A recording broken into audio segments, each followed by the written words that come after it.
नमस्कार, आप देख रहे हैं लोकमंच न्यूज और मैं आपके साथ प्रियंका राजपूत। बुलेटिन की शुरुआत करेंगे इस वक्त की अहम खबर के साथ। बात करेंगे सबसे पहले जयपुर की।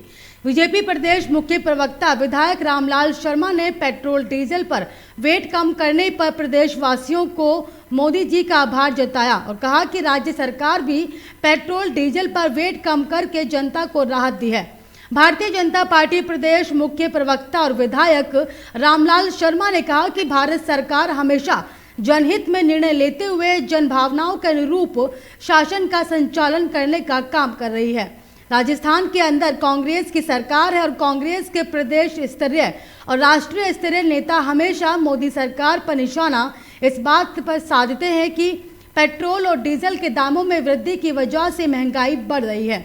मोदी जी ने समय समय पर टैक्स के अंदर कमी करके जनता को राहत प्रदान करने का काम किया है। भारत सरकार हमेशा जनहित में निर्णय लेती आई है और जन भावना के अनुसार ही शासन के तंत्र का संचालन करने का काम कर रही है। राजस्थान के अंदर कांग्रेस की सरकार है। कांग्रेस के नेता प्रदेश स्तरीय हो चाहे राष्ट्रीय स्तरीय हो, हमेशा मोदी सरकार के ऊपर निशाना इस बात का साधते हैं कि डीजल और पेट्रोल के दामों में वृद्धि की वजह से महंगाई बढ़ रही है। मोदी जी ने समय समय के ऊपर पहले भी अपने टैक्स के अंदर कमी करके जनता को राहत प्रदान करने का काम किया और अभी भी मोदी जी की सरकार ने अपने टैक्सों में कमी करके, चाहे वो गैस हो, डीजल हो और चाहे पेट्रोल हो, उनके दामों के अंदर अपने टैक्स की कमी करके देशवासियों को राहत प्रदान करने का काम किया है। लेकिन हाथी के दांत खाने के अलग और दिखाने के अलग। कांग्रेस के नेताओं के लिए भाषण देने के लिए बातें अलग, मुद्दे अलग, और यथार्थ में उनके हाथ में जो चीजें हैं उनको करने के लिए अलग। और मोदी जी ने पहले करके और फिर स्टेट की सरकारों से भी आग्रह किया है कि अपने वेट के अंदर कमी करें ताकि जनता को राहत मिल सके। लेकिन अभी तक भी राजस्थान की सरकार ने ना कोई वक्तव्य जारी किया है, ना इस मुद्दे के ऊपर कोई बात कही है। इसलिए भारतीय जनता पार्टी मांग करती है कि प्रदेशवासियों को राहत प्रदान करने के लिए राज्य सरकार अपने वेट के अंदर कमी करे और जनता को राहत प्रदान करे ताकि डीजल और पेट्रोल के दामों में जो वृद्धि अंतर्राष्ट्रीय मार्केट की वजह से हुई है उसके अंदर राहत मिल सके। ग्रेटर नोएडा से बड़ी खबर आपको बता रहे हैं। रोडवेज बस और इको वैन की जबरदस्त टक्कर हुई। 2 महिलाओं की दर्दनाक मौत हुई है। 5 लोग गंभीर रूप से बताया जा रहा है कि घायल लोगों को अस्पताल में भर्ती कराया गया। जीटी रोड पर कोट गांव के पास दादरी थाना क्षेत्र की एक घटना है। बड़ी खबर आपको ग्रेटर नोएडा से तस्वीरों के जरिए साझा कर रहे हैं। इस वक्त की बड़ी और अहम जानकारी बता रहे हैं आपको। रोडवेज बस और इको वैन की जबरदस्त टक्कर हुई। 2 महिलाओं की दर्दनाक मौत हुई है और 5 लोग गंभीर रूप से घायल बताए जा रहे हैं। घायलों को अस्पताल में भर्ती कराया गया। जीटी रोड पर कोट गांव के पास ये घटना हुई।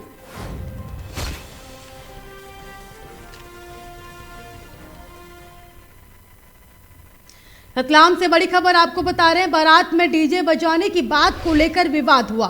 थाना ताल के खारवा काला चौकी के ग्राम कोठड़ी में ये बारात आई थी और विवाद में पथराव, आधा दर्जन से ज्यादा लोग चोटिल हुए हैं। बीती देर रात गांव की घटना है। मंदिर के सामने डीजे बजाने पर बारात में अश्लील गाने बजाने का ये मामला सामने आया। 8 लोगों पर विभिन्न धाराओं में मामला दर्ज किया गया है और ताल थाना पुलिस ने कार्रवाई की है। बड़ी खबर आपको बता रहे हैं, जहां बता दें कि बारात में डीजे बजाने की बात को लेकर 2 पक्षों में विवाद हुआ। थाना ताल के खारगवा कला चौकी के ग्राम कोठड़ी में ये बारात आई थी और विवाद में पथराव भी देखने को मिला है। आधा दर्जन से ज्यादा लोग घायल हुए हैं। बीती देर रात की घटना बताई जा रही है। मंदिर के सामने डीजे पर बारात में अश्लील गाने बजाने का आरोप लगा है। 8 लोगों पर विभिन्न धाराओं में मामला दर्ज किया गया और बताया जा रहा है कि ताल थाना पुलिस ने कार्रवाई की है।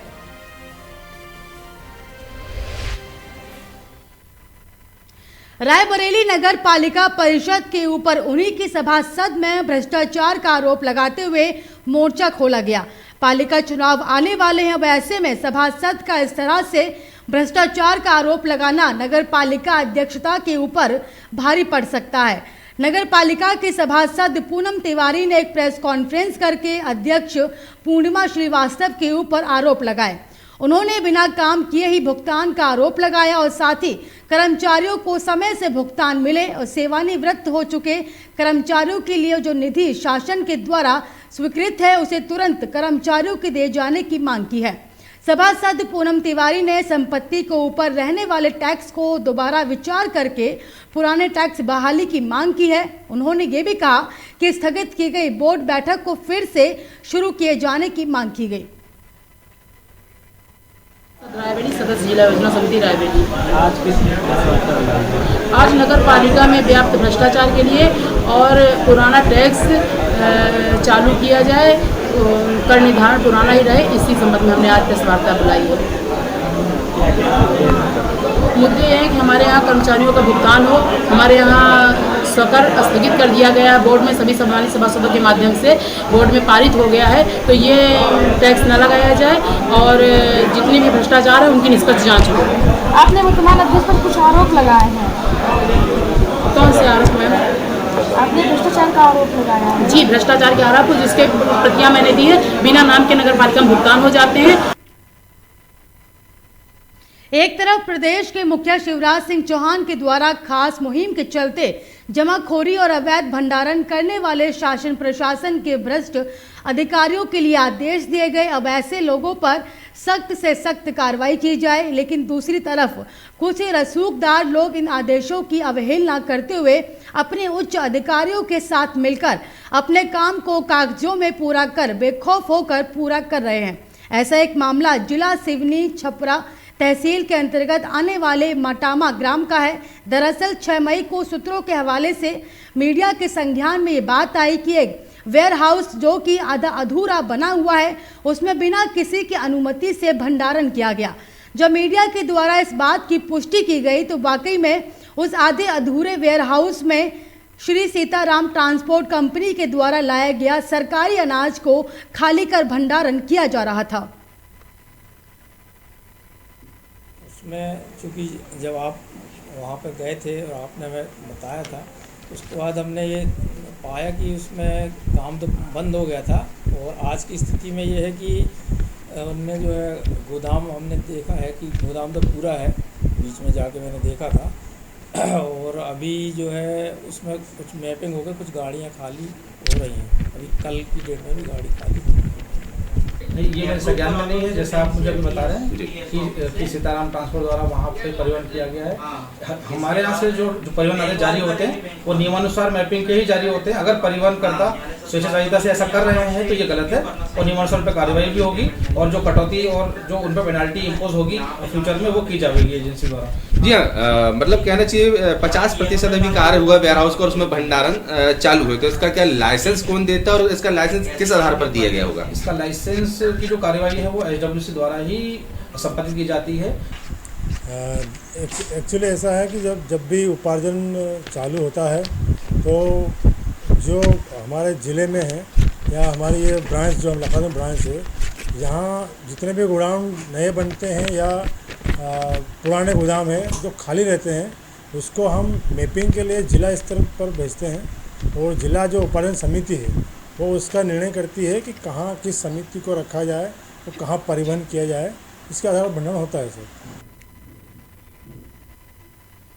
मुख्यमंत्री की घोषणा के परिपालन में मध्य प्रदेश शासन संस्कृति विभाग द्वारा तैयार रामकथा साहित्य में वर्णित वनवासी चरित्रों में आधारित वनवासी लीलाओं, भक्तिमय और शबरी और निषाद राजगृह की प्रस्तुतियां जिला प्रशासन के सहयोग से प्रदेश के जनजाति ब्लॉकों से हो रही हैं और इसी क्रम में जिला प्रशासन उमरिया के सहयोग से पाली में 2 दिवसीय वनवासी लीलाओं की प्रस्तुतियां आयोजित की जा रही हैं। अब प्रस्तुतियों की श्रृंखला में सर्वप्रथम आज 21 मई 2022 को सामुदायिक भवन और स्कूल ग्राउंड BO ऑफिस पाली जिला उमरिया में सविता दहिया और उमरिया द्वारा भक्ति में शबरी की प्रस्तुति दी गई।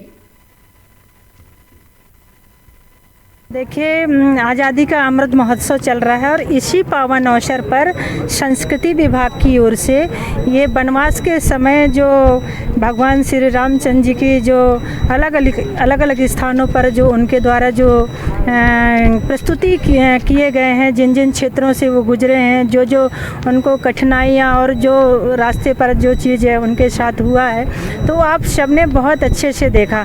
और हमारे जितने भी कलाकार साथी इस कार्यक्रम में जो भाग ले रहे थे, और मैं तो भगवान प्रभु श्री रामचंद्र जी, सीता माता, लक्ष्मण जी के चरणों को प्रणाम करती हूँ। से 2 दिवसीय कार्यक्रम है पाली अनुभाग में।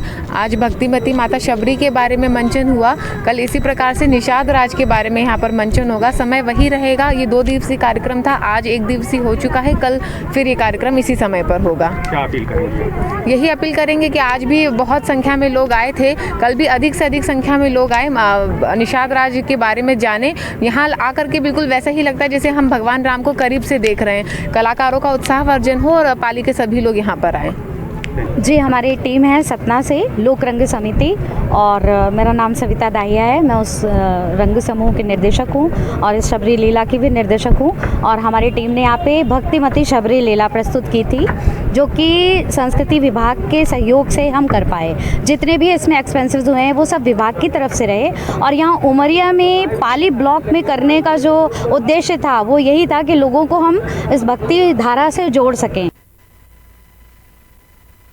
इसी के साथ मुझे दीजिए इजाजत और देखते रहिए लोकमंच न्यूज़।